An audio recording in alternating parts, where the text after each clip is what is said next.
Praise the lord. ప్రియ దేవుని బిడ్డలారా, మీ అందరికీ ప్రభువైన యేసుక్రీస్తు వారి నామమున శుభాభివందనాలు తెలియపరుస్తూ ఉన్నాం. బాగున్నారా నా ప్రియ దేవుని బిడ్డలారా? ఈ సమయంలో దేవుడు దయచేసినటువంటి వాక్య భాగాన్ని నేను మీ మధ్యకు తీసుకొని రావాలని ఆశపడుతున్నాను. ప్రియమైన దేవుని బిడ్డలారా, భూమి మీద ఉన్నటువంటి ప్రతి మానవుడు తను ఎక్కువగా అనుకునే మాట ఏంటంటే, తను ఎక్కువగా ఆశపడేది ఏంటంటే, తను ఎక్కువగా కోరుకునేది ఏంటంటే, ఈ భూమి మీద నేను ఎక్కువ కాలం బతకాలి, ఈ భూమి మీద నేను దీర్ఘాయువు కలిగి ఉండాలి, దీర్ఘాయువు కలిగి ఉండాలి. ప్రియమైన దేవుని బిడ్డలారా, ప్రతి తల్లి తండ్రి కనినటువంటి బిడ్డలను చూసి, ఎదుగుతున్నటువంటి బిడ్డలను చూసి భావిస్తూ ఉంటారు. ఏమని భావిస్తూ ఉంటారంటే, నా బిడ్డలు ఈ భూమి మీద దీర్ఘాయుష్మంతులు అవ్వాలి, నా బిడ్డలు దీర్ఘాయుష్మంతులు అవ్వాలి. ఇది ప్రతి తల్లికే కాదు, ప్రతి తండ్రికే కాదు, యవన కాలంలో ఉన్నటువంటి, యవన వయసుకు వచ్చినటువంటి ప్రతి యవనస్తుడు కూడా నేను దీర్ఘాయువు కలిగి ఉండాలి. ప్రియమైన దేవుని బిడ్డలారా, ఎక్కువ కాలం బ్రతకాలి, ఎక్కువ కాలం జీవించాలి. ఇది ప్రతి మానవునుకున్నటువంటి సహజమైనటువంటి ఆశే. అయితే నా ప్రియ దేవుని బిడ్డలారా, ఈరోజు నీ వర్తమానం వినబోతున్నటువంటి నా ప్రియ దేవుని జనాంగమ, మీరు ఏ ప్రాంతంలో ఉండి ఈ వాక్యం వినబోతున్నారో నాకు తెలీదు. అయితే ఒకవేళ నీవు కూడా ఇదే ఆశతో ఉన్నావా? ఎక్కువ కాలం బ్రతకాలి, దీర్ఘాయువు కలిగి జీవించాలి. అయితే నా ప్రియ దేవుని బిడ్డ, నువ్వు ఎక్కువ కాలం బ్రతకాలంటే, నువ్వు దీర్ఘాయువు కలిగి జీవించాలంటే, నీకు ఆయుష్ని పెంచేవారు, ఆయుష్ కాలాన్ని నీకు ఇచ్చిన వారు, ఆయుష్ని, ప్రియమైన దేవుని బిడ్డలారా, ప్రతిదినము నీకు ఆయుష్ని దయచేస్తున్న దేవుడు ఒకరున్నారు. ఆయనే నేను ఆరాధిస్తున్న, నేను ప్రకటిస్తున్న ప్రభువైన యేసుక్రీస్తు వారు. ఆయనే మనకు దీర్ఘాయువు దయచేయాలి. చూద్దాం వాక్య భాగాన్ని. 91వ కీర్తనలో ఈ విధంగా ఉన్నది, చదువుదాం. 16వ వచనం, దీర్ఘాయువు చేత అతనిని తృప్తిపరచెదను. ఏంటండి?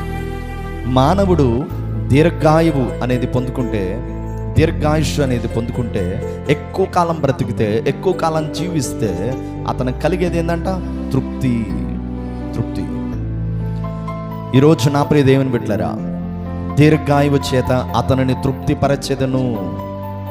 ఎవరు? ప్రభువైన యేసుక్రీస్తు వారు, మన ఆరాధ్య దైవం. మనం ఆరాధిస్తున్నటువంటి మన ఆరాధ్య దైవమైన యేసుక్రీస్తు వారు, ఆయన నమ్మిన వారికి ఆయన ఇచ్చే గొప్ప బహుమానం, గొప్ప ఆశీర్వాదం, గొప్ప కార్యం ఏమిటి అని అంటే దీర్ఘాయుషు. దీర్ఘాయుషు ఇవ్వటమే కాదు, అతనిని తృప్తిపరచటం. ఈరోజు కోట్లకు పడగలెత్తిన వాళ్ళు కూడా, కోటేశ్వరులైన వారు కూడా తృప్తి లేకుండా బ్రతుకుతున్నారు. ప్రియమైన దేవుని బిడ్డలారా, మిలీనియర్స్, బిలియన్స్ ఆస్తి కలిగినటువంటి వారు కూడా, వ్యాపారవేత్తలు కూడా, ప్రియమైన దేవుని బిడ్డలారా, కోట్లకు పడగలెత్తినటువంటి కోటేశ్వరులు కూడా, కుబేరులు కూడా కొందరు తృప్తి లేకుండా బ్రతుకుతున్నారు. దీర్ఘాయుషు ఇచ్చేవాడు దేవుడు, తృప్తినిచ్చేవాడు కూడా దేవుడే. నా ప్రియ దేవుని బిడ్డ, నిజ దేవుడైనటువంటి యేసుక్రీస్తు యొద్దకు నువ్వు రాగలిగితే ఆయన నీకు దీర్ఘాయుషు ఇస్తాడు. ఎప్పుడు? చూద్దాం.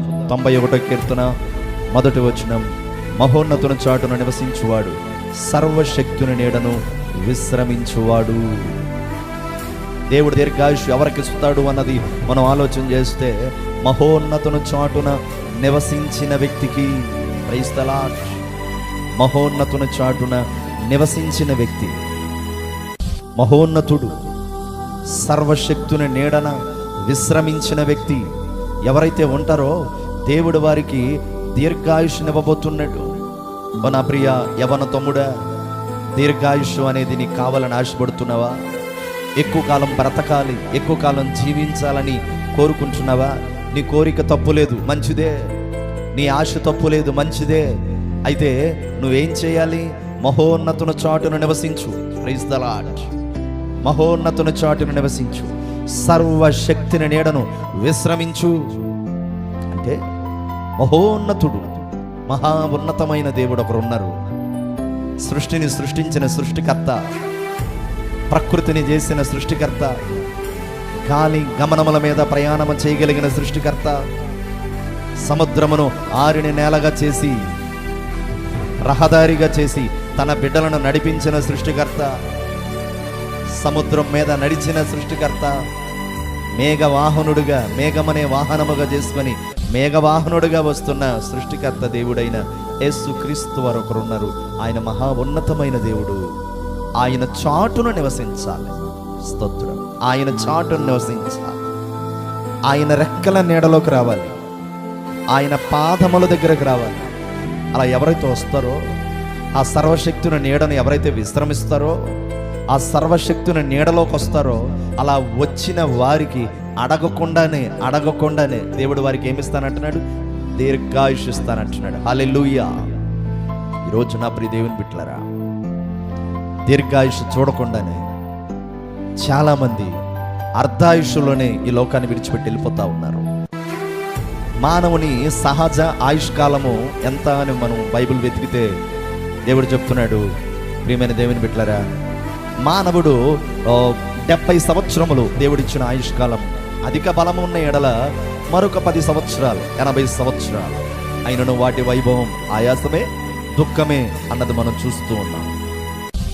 అయితే నా ప్రియ దేవుని బిడ్డలారా, మానవుడు సహజ ఆయుష్కాలం 70 సంవత్సరాలు అయితే, అధిక బలం ఉంటే 80 సంవత్సరాలు అయితే, ఈరోజు నా కళ్ళ ముందు నేను చూస్తూ ఉన్నానండి. అనేక సెంటర్స్కి వెళ్ళి ప్రార్థనలు చేయడానికి నేను వెళ్తూ ఉంటే, నా ప్రియ దేవుని బిడ్డలారా, ఫ్లెక్సీలు చూస్తూ ఉంటే, వి మిస్ యూ అనే పోస్టర్లు చూస్తుంటే, ఆదరణ కూడిక అనే పోస్టర్లు చూస్తుంటే ఎక్కువగా యవన బిడ్డలు చనిపోతూ ఉన్నారు. మనసు చలించి వేస్తూ ఉంది. ఆ తల్లిదండ్రులు అయిన వారికి ఎంత కడుపు కోత. ఎదిగిన యవన బిడ్డలు ఈ రోజుల్లో ప్రియమైన దేవుని బిడ్డలారా, ఆయుష్కాలాన్ని అనుభవించకుండానే, దేవుడిచ్చిన ఆయుష్కాలాన్ని చూడకుండానే లోకాన్ని విడిచిపెట్టి వెళ్ళిపోతూ ఉన్నారు. చీకట గల దొంగ ఊబి అనే మరణము లోకి వెళ్ళిపోతున్నారు. సహజ ప్రతి మానవుడు దేవుడిచ్చిన ఆయుష్కాలం 70 సంవత్సరాలు. 70కి రాకుండానే 20 ఏళ్ళు కలిగిన యవనస్తులు, 30 సంవత్సరాలు కలిగిన యవనస్తులు, 25 సంవత్సరాలు కలిగిన యవనస్తులు అన్ని అనుభవించకుండానే, సంతోషాన్ని చూడకుండానే, బాధ్యతలు చూడకుండానే, వివాహం చేసుకోకుండానే, కొంతమంది యవనస్తులు వివాహం చేసుకొని బిడ్డలను కనినటువంటి యవన బిడ్డలు, పసిపిల్లలు కలిగినటువంటి బిడ్డలను చూసుకుంటున్న యవన బిడ్డలు మరి అర్ధాంతరంగా, హఠాత్తుగా, అకస్మాత్తుగా మరణము తలుపు తట్టినప్పుడు మరణానికి చేరువవుతున్నారు. ఆశ్చర్యం అనిపిస్తుంది. నా కళ్ళ ముందే ఎంతోమంది యవన బిడ్డలు మరణించడం నేను చూశానండి. నా కళ్ళ ముందే ఎంతోమంది యవన బిడ్డలు మరణించడం నేను చూశాను. నా ప్రియ దేవుని బిడ్డలారా, ఇందుకు యవనస్తులు ప్రాణాలు విడుస్తున్నారు. యవన వయసుకు వచ్చిన యవన బిడ్డలను చూస్తున్న ప్రతి తల్లి, ప్రతి తండ్రి ఎంత ఆనందిస్తుంటారు. నా బిడ్డ నా అంతటోడు అయ్యాడని, నా బిడ్డ చిట్టంతటోడు అయ్యాడని, నా బిడ్డ గొప్పవాడు అవ్వబోతున్నాడని, నా బిడ్డ నాకు అక్కరకు వచ్చేసాడని ప్రతి తండ్రి ఆ యవ్వన బిడ్డను చూసి ఎంత మురిసిపోతుంటాడు. నా బిడ్డ నా అంతటోడు వేయాడు, నా కష్టకాలంలో నాకు తోడవుతాడు, నా కన్నీరును తుడుస్తాడు, తన కాళ్ళ మీద తను నిలబడతాడు, నా అక్కర్లన్నీ తీరుస్తాడు నా కుమారుడు అని నవమాసాలు మోసి పురిటి నొప్పులు పడి కని పెంచి పెద్దవాణ్ణి చేసిన ఆ తల్లి అర్ధాంతరంగా ఆ యవన కుమారులు, యవన బిడ్డలు, యవన కుమార్తెలు, యవనస్తులు మరణానికి చేరువైనప్పుడు ఆ తల్లి అయినా తండ్రి అయినా కడుపు కోతాయి కదా. అది చూసిన యవన బిడ్డలు మరణాలు చూసినప్పుడు పోస్టర్స్లో, ఫ్లెక్సీస్లో, వాట్సాప్ స్టేటస్లో, ఫేస్బుక్లో, ఇన్స్టాగ్రామ్లో యవన బిడ్డలు అర్ధాంతరంగా మరణించడం చూస్తున్నప్పుడు, దీర్ఘాయుషు అనుభవించకుండా చూస్తున్నప్పుడు, ఒక దైవజనుడిగా, ఒక దేవుని సేవకుడిగా, ఓ సంఘ కాపరిగా నా మనస్సు ఎంతో కదిలించబడతా ఉంది. ప్రియమైన దేవుని బిడ్డలారా, ఎందుకు యవన బిడ్డలు మరి ఈ విధంగా మరణానికి చేరువవుతున్నారు? ఊహించని మరణములు, అకస్మాత్తు మరణాలు, షడన్ డెత్, బహుభయంకరమైనటువంటి దుర్వార్తలు మనం వింటున్నాము. కారణం ఏమిటి అంటే, మనం వాక్యం చెప్పకనే చెప్తుంది, మహోన్నతుని చాటున నివసించిన వాడికి దేవుడు దీర్ఘాయుష్షు ఇస్తున్నాడు. మహోన్నతుని చాటున నివసించని వాడిని అపవాది ఏం చేస్తున్నాడు? లాక్కెళ్ళిపోతున్నాడు. ఈ అంత్య దినాలలో, ఈ రాకడ దినాలలో, ఈ కడువరి దినాలలో, ఏది సమయమున ఏది సంభవించిందో తెలియని దినాలలో మనమున్నాము. నా ప్రియ దేవుని బిడ్డలారా, మన విరోధి అయినటువంటి అపవాది ఎవరిని మృంగుతున్నా అని గర్జించే సింహము వలె వాడు సంచరిస్తున్నాడు, వాడు తిరుగుతున్నాడు. మరి బైబిల్ సెలవిస్తా ఉంది. నా ప్రియ దేవుని బిడ్డలారా, చూద్దాం. ఇర్మియా గ్రంథం, ప్రవచనాల గ్రంథం, అద్భుతమైన గ్రంథం ఇది. ప్రవక్త అయినటువంటి ఇర్మియా గారు విలంగా చెప్తున్నారు. 9వ అధ్యాయము 17వ వచనం, సైన్యములకు అధిపతియగు యెహోవా ఇలాగూ సెలవిచ్చుచున్నాడు, ఆలోచింపుడి, రోదనము చేయు స్త్రీలను కనుగొనుడి, వారిని పిలవనంపండి. తెలివిగల స్త్రీలను కనుగొనుడి, వారిని పిలవనంపండి. ఏం చెప్తున్నాడు ఇక్కడ? ఆలోచించండి. రోదనము చేసే స్త్రీలను పిలవండి, తెలివిగల స్త్రీలు ఎక్కడ ఉన్నారో కనుగొనండి, వారిని పిలవండి. ఎందుకు? రోధించే స్త్రీలు ఎక్కడున్నారో వెతకండి అని అంటున్నాడు దేవుడు, ప్రవక్త ద్వారా మాట్లాడుతున్నాడు. తెలివిగల స్త్రీలు మీ ప్రాంతంలో, మీ గ్రామములో, మీ వీధుల్లో ఎక్కడనున్నారేమో కనుగొనండి. తెలివిగల స్త్రీలు చాలా మంది ఉంటారు. ఈరోజు స్త్రీలు లేని ప్రాంతాలేవి? స్త్రీలు లేని సంఘాలేవి? ప్రతి సంఘములో స్త్రీల సమాజమే ఎక్కువ కదా. గ్రామాలలో మరి స్త్రీలైనటువంటి వారు ఎక్కువే కదా. అయితే ప్రవక్త నోట నుండి దేవుడు పలుకుతున్నాడు, ఆలోచించుడి, రోదనం చేసే స్త్రీలని పిలవండి, తెలివిగల స్త్రీలని కనుగొనండి, వాళ్ళు తెలివైన వాళ్ళో కాదో విచారించి వారిని పిలవండి. పిలిచి ఏం చేయాలి? మన కన్నీళ్లు విడిచినట్లుగాను, మన కనురెప్పల నుండి నీళ్లు ఒలుకున్నట్లుగాను వారు త్వరపడి మనకు రోదన ధ్వని చేయాలి.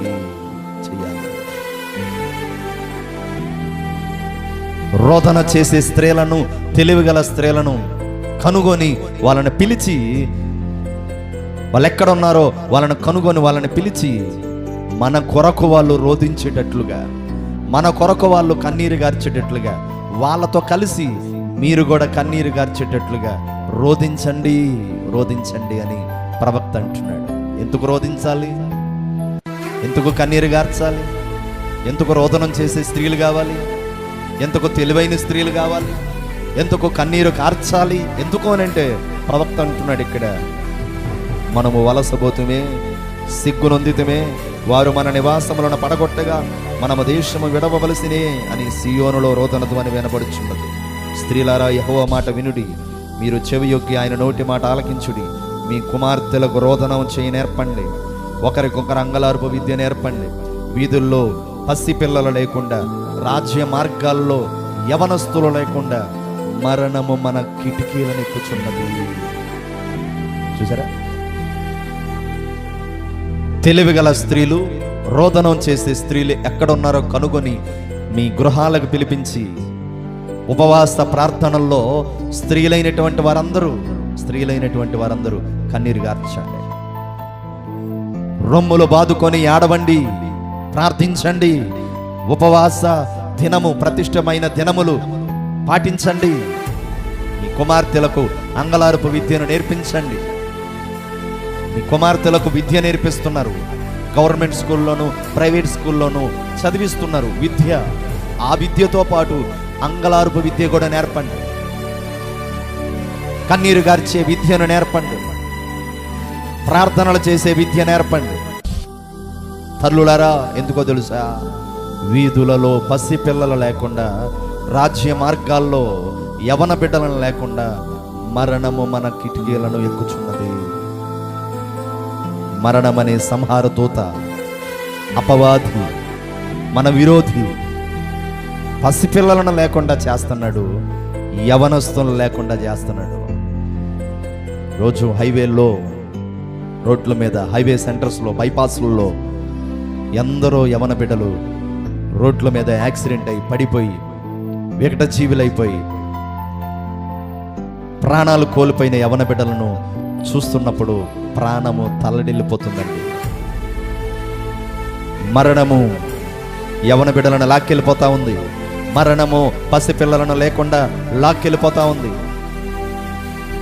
దేవుడు దయచేసిన 70 సంవత్సరాల ఆయుష్కాలం చూడకుండానే అర్ధాయుషులోనే, అర్ధాంతరంగా, హఠాత్తుగా 25-30 ఏళ్ల వయసులోనే ప్రాణాలు కోల్పోతున్నారు. మరణం పట్టుకెళ్ళిపోతా ఉంది, అపవాది తీసుకెళ్ళిపోతా ఉన్నాడు. అప్పట్లోనే ఇర్మియా కాలంలోనే దేవుడు ప్రవచించాడు. రాజ్య మార్గాల్లో యవనస్తులు లేకుండా నడి రోడ్డు మీద యాక్సిడెంట్స్ ద్వారా, రాజ్య మార్గం అంటే హైవే సెంటర్, హైవే సెంటర్స్లో యాక్సిడెంట్స్ ద్వారా మరణానికి చేరువవుతున్నారు.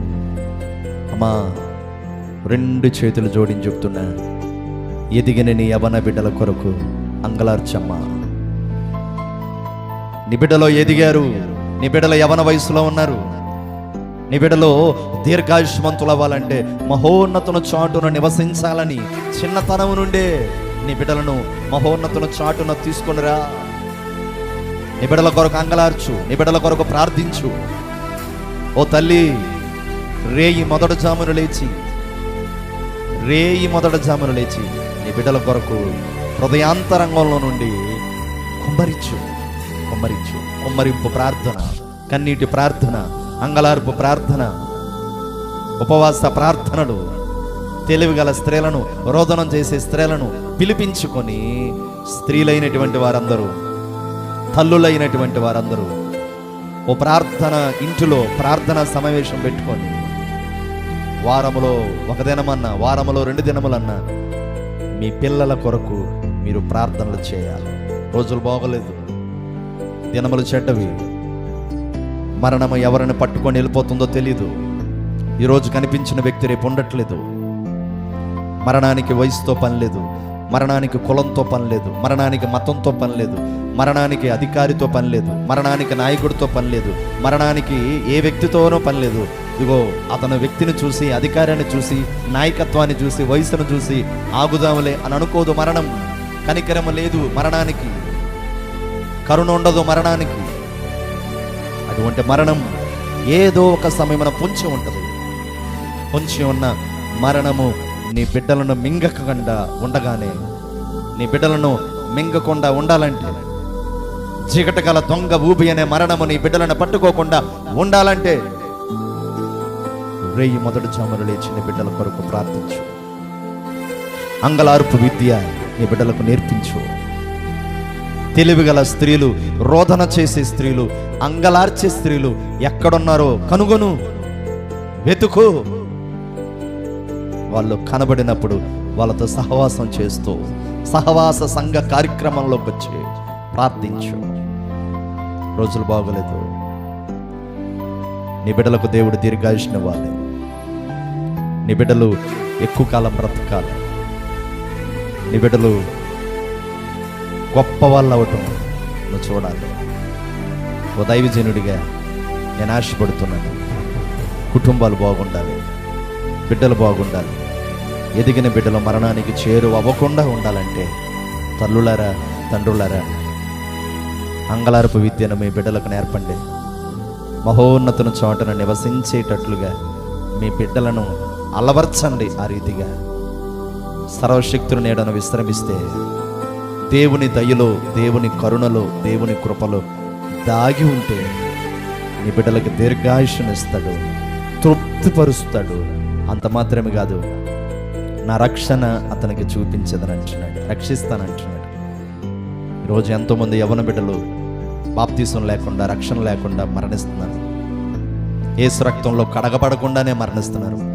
యేసయ్య బిడ్డలు అవ్వకుండానే మరణిస్తున్నారు. వాళ్ళు ఎక్కడ ఉంటారు తెలుసా?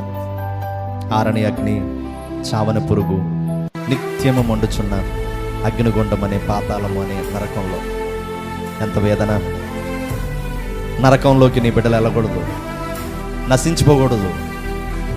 నీ బిడ్డలు బ్రతకుండగానే నీ బిడ్డలలో ఉన్న ఆత్మను మీరు రక్షించాలి. ప్రభు రక్షించాలి. ప్రభు రక్తంలో నీ బిడ్డలు కడగబడాలి. ప్రభు బిడ్డలుగా నీ బిడ్డలు మారాలి. తల్లిగా తండ్రిగా నీ బిడ్డల కొరకు ప్రార్థించు. నీ బిడ్డలని మహోన్నతను చాటును నివసించేటట్లుగా అలవరచు. నీ బిడ్డలను నీతో పాటు దేవుని సన్నిధికి తీసుకుని రావటానికి ప్రయత్నించు. రేయి మొదటి జామును లేచి నీ హృదయమును కన్నీటి ప్రార్థనతో కుమ్మరించు. నీ బిడ్డలకు యేసు రక్తంతో కడగబడునుగాక. నీ ఎదిగిన బిడ్డలు యేసయ్య బిడ్డలుగా మారుదురుగాక. మరణము నీ కిటికీలను ఎక్కుతున్నదన్న ఆలోచన చేస్తున్న నీవు మెలకువ కలిగి ప్రార్థన చేసే తల్లులుగా మారుదురుగాక.